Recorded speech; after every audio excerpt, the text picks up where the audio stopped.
readings today, particularly the Gospel, remind us how to be born again.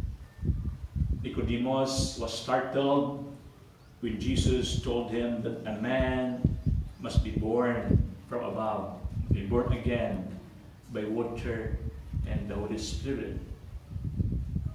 We are reminded by the scripture readings that flesh is flesh. It is just here in the world. But the Spirit, which comes from God, should go to God. And in order for us to go to God, we have to be born again. Because I have said, to be in this world, to be in the flesh,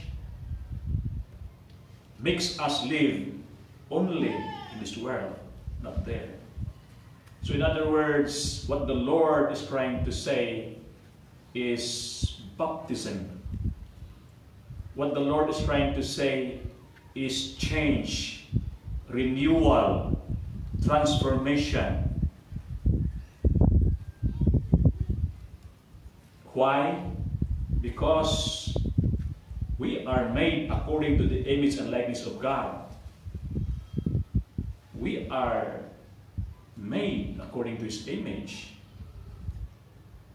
And therefore, we are destined to be there.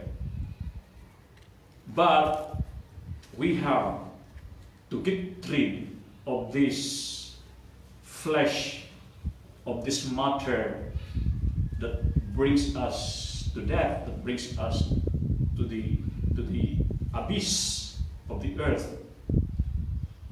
So the illustration here is very clear, is very vivid. It is baptism. In the olden times, during the time of our Lord, baptism was through immersion. So the people to be baptized should be going to the river Jordan and to be immersed by the water. And you know, during immersion, when the baptized person was being pushed into the water, it means that he was buried. He was buried. And when he rose up from the water, meaning to say, he is a new creature. His old self is being left behind in the water. It is buried. So when he rises up, he is a new creature. And sin has no more influence in his life. So in other words, what the Lord is trying to say is that we are to be transformed. We are to be configured to Jesus. And this is precisely what St. Paul would like to tell us in Colossians 3:1. If then you were raised with Christ, seek what is above, where Christ is seated at the right hand of God. So there, up there, look up above.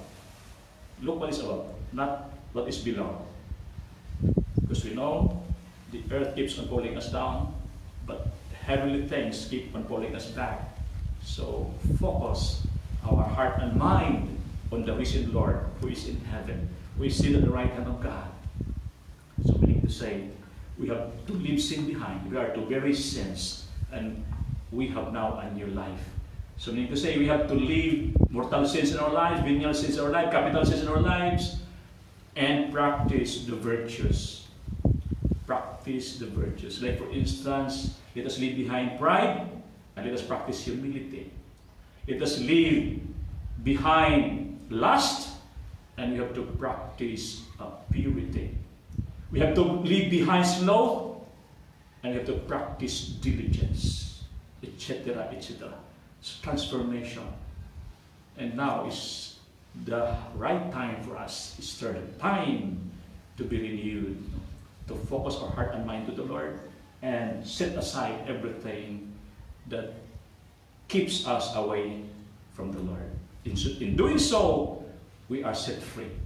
We are truly citizens of heaven. And when time comes, fully, we will be experiencing the joy in heaven. So meron tayong dalawang citizenship, citizens of this universe and citizenship of heaven. That's good. Citizen pa tayo dito. And after we die, we will be citizens in heaven for eternity. Amen.